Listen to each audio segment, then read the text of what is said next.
in the arena history, highest grossing arena event in Canada, and it was 18,559 people sold out. Jasmine and Jillian both won Performance of the Night, and Fight of the Night was Strickland and Duplessis. They all won $50,000. Got a new champion, Drake Duplessis. I'm curious, did you have him winning that fight? It was a very close fight, and did you have him on the scorecards winning? It's funny, we were just looking at how the media had scored it, and right down the middle. I had it 2-2 going into the last round, and I thought Strickland won the last round. Guys were sitting at the same table, had it the other way. Yeah, it was a close fight. I thought Strickland looked great in the first 2 rounds. I mean, the jab was fucking beautiful. You don't see jabs like that in MMA. And the jabs did what they're supposed to do. Both of his eyes were swallowed shut. He slowed down in the 3rd and 4th. Duplessis kept coming forward. Then started mixing up takedowns and punches. And I had it even going to the 5th round. I'm like, this is the round. See who wants it. And they both started to turn it up a little bit. It's just one of those tight fights. But I'm also one of these guys, I believe you have to take it from the champion. Sean Strickland's an interesting thing, right? Like, some of the things he says piss a lot of people off. I'm sure it can't be great for sponsors, but clearly this week he's become a massive star for the UFC. So with that in mind, do you want to give him an immediate rematch because it was such a close fight, or what do you want to do with Sean next? I mean, eventually these two are going to end up fighting again, I'm sure. But we're not thinking about a rematch right now. Dricus did call for Israel Adesanya. I know that everyone asks you about the UFC 300 main event every day at this point, I'm sure, but is that something that could potentially happen? I'll have UFC's 300's main event pretty soon. Give us a hint. Huh? Give me a hint. No. New champion for the women's bantamweight division. Raquel got the job done tonight. What did you think of their fight? Yeah, I've been close to Raquel for a long time, probably 10 years. And one of the things there's many things I love about Raquel. One of the things that drives me crazy about Raquel is she does not listen to her corner ever. She literally never listens to her corner. It's amazing. She keeps winning. You stay in the middle of that octagon and you throw. You let your hands go. You don't get into the clinch with it's just. But she won. I'm happy for her. She's been at this for a long time. She's had a lot of ups and downs. Stuck it out, and she's a world champion now. You mentioned, you said before, like, one of the best things about your job is getting to put the belt around people's waists when they have been fighting for it for a long time. With her, she's been doing this forever. Is it just a nice thing? Yeah, and we're super close. So, yeah, to see her win a world title, and yeah, it's awesome. Duplessis, obviously South African. I know UFC Africa is something you've wanted to do forever. Could he be the guy that takes you there? Absolutely, positively, could be the guy. Yeah.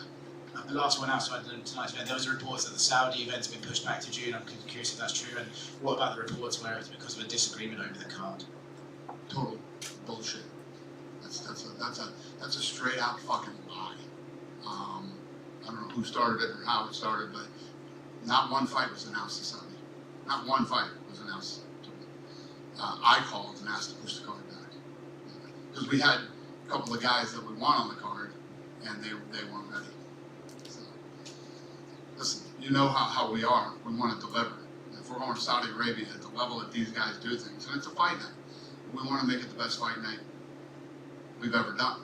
So, anybody who came out and said it was because the card wasn't good is a fucking liar.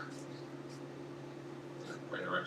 What did you make of the fight between Neil and Mike Malott? Because Mike he kind of was viewed as this next star from Canada, and then he ran into Neil Magny late in that 3rd round. What did you make of that performance? Yeah, listen, Neil Magny is the all-time greatest spoiler. That guy, don't ever think you're just going to go in and run over Neil Magny. And tonight he proved it again. He got destroyed for 2.5 rounds. And then turned it around, came back, and pulled out the win. Similar question about Monsfar. He another win. He kind of pushed back on the label the fans gave him as a decision. Like he only wins decisions. He doesn't think that's a fair assessment because he's winning dominantly. What did you make of his performance, his possibility of fighting for the titles? So what did he say? He's bummed out because people call him. He's not bummed, but he says fans constantly call him, they criticize him because he's only winning decisions and not going out there and melting. Yeah. well, not everybody's a knockout or submission artist. It happens, but the thing is about Neil, you know, I don't think that Neil's any. We're talking about Masvidal and Evoilov against Arnold Allen. That fight. Oh! I thought you were talking about Neil Magny. All right. Yeah. I mean, what's his win streak like? He's on. I think he's like 18, 19. Yeah, 18 or 19. Yeah, that place sucked the wind right out of the fucking. That fight sucked the wind right out of the arena tonight. So it might bum him out, but he's got to deal with it. Yeah, that was the least fun fight anybody's ever seen. So he doesn't have much to complain about. You know who lost that fight? The fans. Yeah, so he doesn't have much to bitch about on that one. I don't know if you're in the arena yet or not, but did you see the Sean Woodson, Charles Jourdain decision at the end of the confusion? Have you seen anything like that before? No. What was that, Buff? I just think it was a little loud in there, so no one could really hear the scorecards or who had won. Charles celebrated even though he won, and Sean Woodson just. So it wasn't read wrong? People just didn't hear it? Yeah. They heard it wrong? It was read correctly, but no one could really hear it. I was going to say that's a very rare Buffer mess up. Buffer doesn't mess up much, ever. Probably counted on one hand in his entire career. So, yeah, weird. The UFC on Instagram posted something about India, UFC India. Is there anything plans for an event in India? We created an Instagram account for India. We created an Instagram account for India. And last one for me, one last thing on the Saudi card.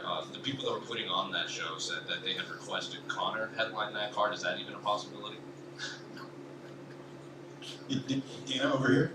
But I love it, though. You know what the thing is with Saudi Arabia? These guys are like, yeah, bring us the best you got. And we'll pay for it, and we'll do this, and we'll do that. Listen, for us, it's not about the money or any of that stuff. We always want to put on the best possible card that we can.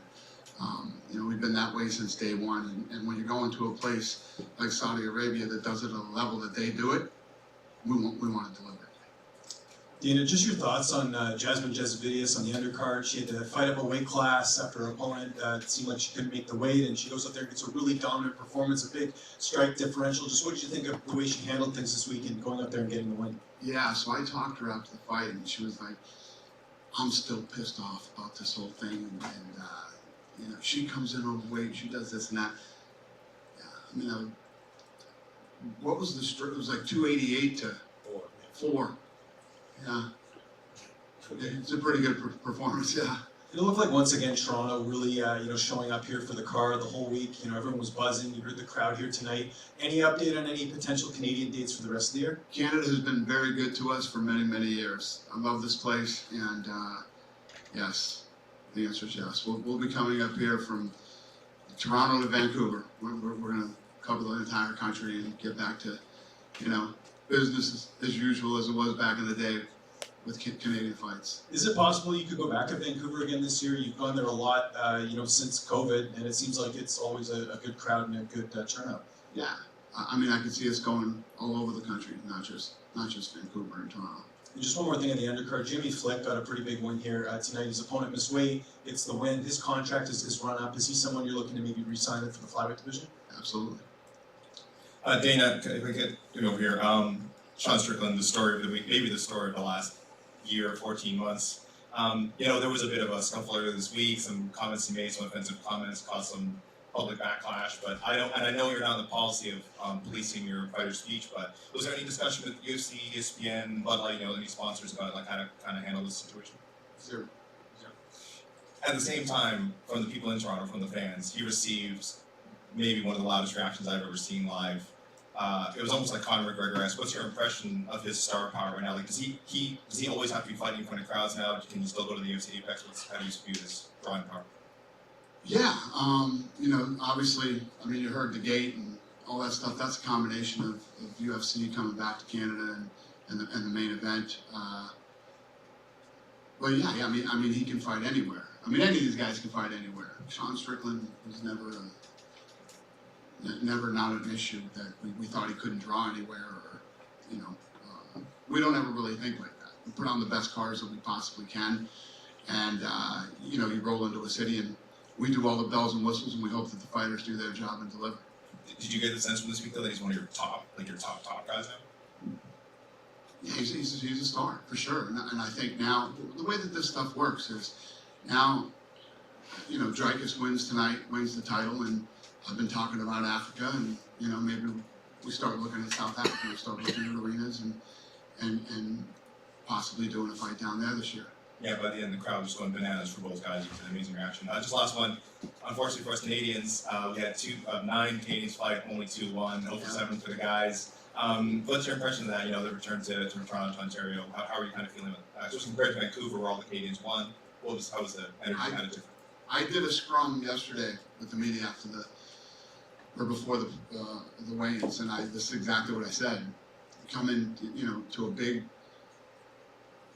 hometown, home country, whatever you want to call it, fight with the crowd, the pressure, the this, the that. Tonight was a big test for these guys, and here we are. You're right. First of all, I don't know if you saw it, but the City Tavares rematch, the split decision in the end. What were your thoughts on that? The media scored it 100% for City. Yeah, I had a lot of people blowing me up saying he got screwed in that fight.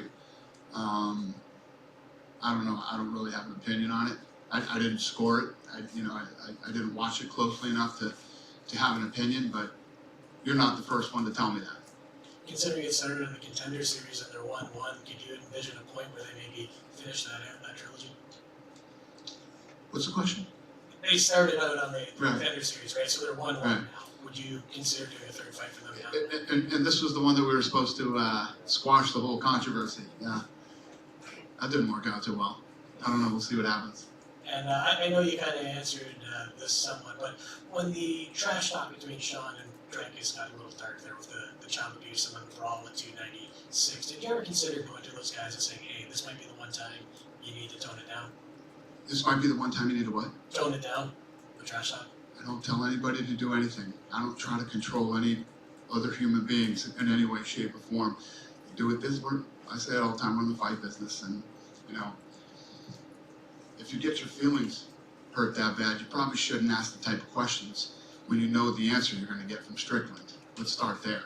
You know what I mean? If you ask him, you know who he is, and if you ask him a certain question, he was baited in that question. Well, not referring to that question, just, Strickland got a little... I know what you're saying. I know what you asked me. It is what it is. It's the fight business, man. Last one for me, you talked about maybe coming back to Canada. We're seeing the Saudi Arabia show this year. Are there any other destinations maybe that you haven't been to before that you'll be going back to this year that you can let us know about? Now, right now, Saudi Arabia is going to be the first place, that we've never been. And who knows, I've been saying this all week. We have this card here. We got Anaheim. We got Miami. We got 300. We got Mexico City. And we have the Sphere. We have a ton of and that doesn't include international fight. We got a ton of badass fights lined up this year. And as those play out, they will determine where we go in October, November, and December. So who knows where we could end up by the end of this year.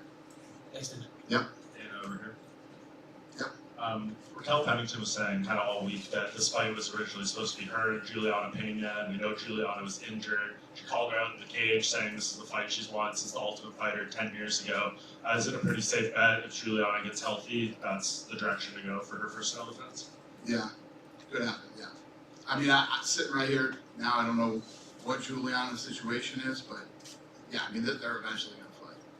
As far as the middleweight title, you have Hamzat Chimaev out there tweeting to Drickus right now saying, see you at UFC 300.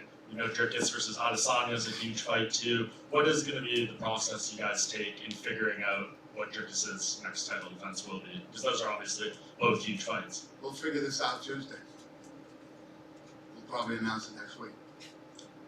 Do you know what Izzy's availability is? Is he trying to fight again this year? So I know Israel Adesanya, is he looking to come back sooner than later? Do you know? we'll find out next week. Thank you. Dana, I just want to go back. You were talking about, you obviously give a long leash to your fighters about, what they can say when they are up there with the UFC microphone, and you are getting into territory of homophobia, transphobia. Is there? I don't give anybody a leash. Well, I'm saying you. A leash? I'm Free speech. control what people say, gonna tell people what to believe, gonna tell people. I don't fucking tell any other human being what to say, what to think, and there's no leashes on any of them. What is your question? I was asking that question. I'll move on though. Yeah, probably a good idea. That's ridiculous to say I give somebody a leash. Free speech, brother. People can say whatever they want, and they can believe whatever they want. And I don't think there's any. We had two gay women who fought in the co-main event. They sat on the stage with Sean Strickland. They could give a shit what Sean Strickland thinks, or what he says, or what his beliefs are, or what his opinions are. You know what I mean? Go ahead. What do you got?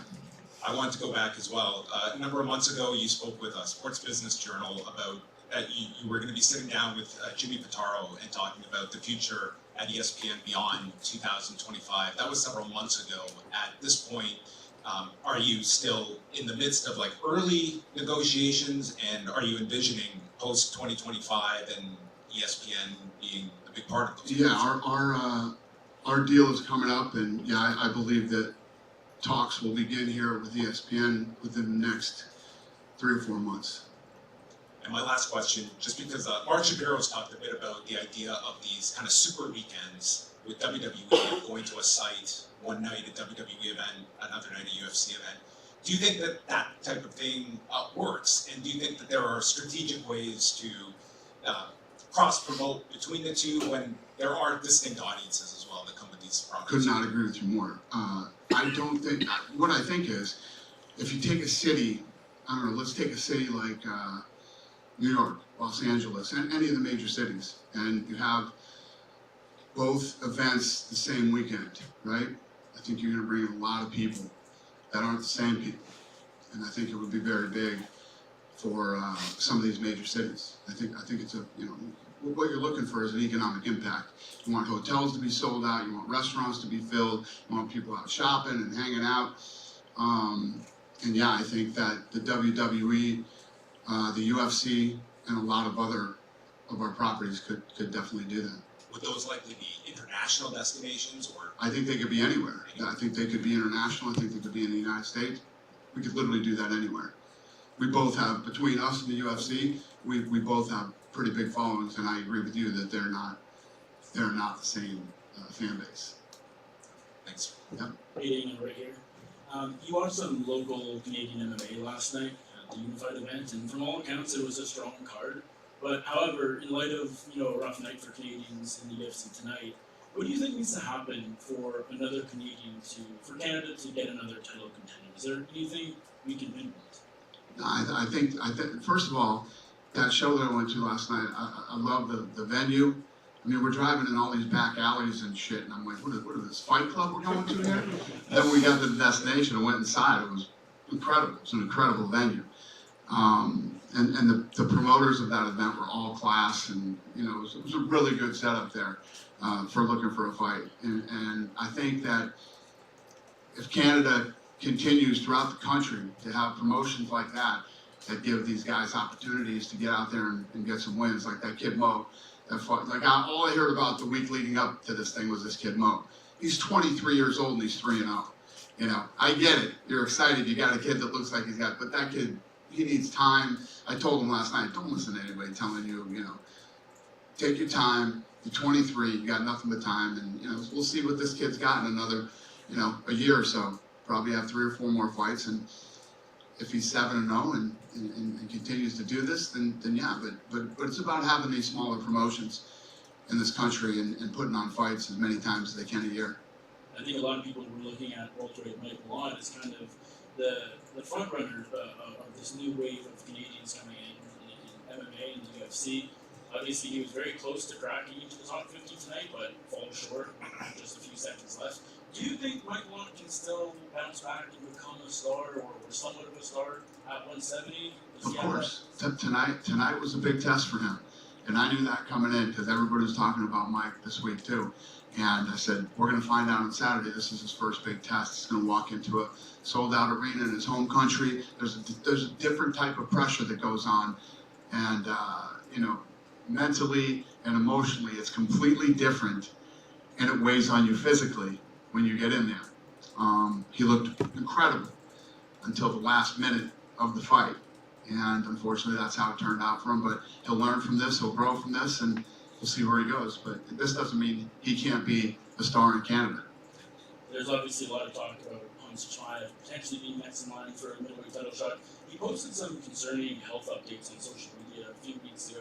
Seems like he's okay, and now he's obviously calling to fight at UFC 300. But do you know for sure? Do you have any sort of official update on where he's at? Yeah, it's weird. He did get very sick, and I know he's better. I don't know if he's let's fight 300 better, but we'll see. Yeah. And Magomed Ankalaev won the first UFC main event of 2024 last weekend. He obviously wants to fight Alex Pereira for the next title fight. Jamal Hill he says he's been promised that next title fight when he's ready to go. Any idea which way you guys would go there? No. All right. Good? Go ahead, sir. All right. Hi, Dana. Keith Weeder with Auto Life Magazine. First of all, congratulations to you and your team on putting on another fantastic event. Thank you, sir. Take you back last year, I had the privilege of being accredited for UFC 285, and during that there was some filming for this movie called Roadhouse. Turns out that's being released on March 31st. I was wondering if you had a chance to see it, and if so, how do you grade your feature film debut acting performance? Right. Yeah, because with the face-offs that you did with the Jake Gyllenhaal character. Oh, yeah. Is that my acting? No, if that's my acting, then yeah. No, I don't act. I haven't seen it yet. We have it at the office, but I haven't seen it yet. I need to watch it, but I haven't. And I heard this, I didn't ask. I know this was a bit of a costume change. Before you just get to town, are you thinking of going skiing tonight? No, I'm going right to the plane and going home, man. Yeah. Fair enough. I had to get the hell out of that suit. It was driving me crazy. You going with me?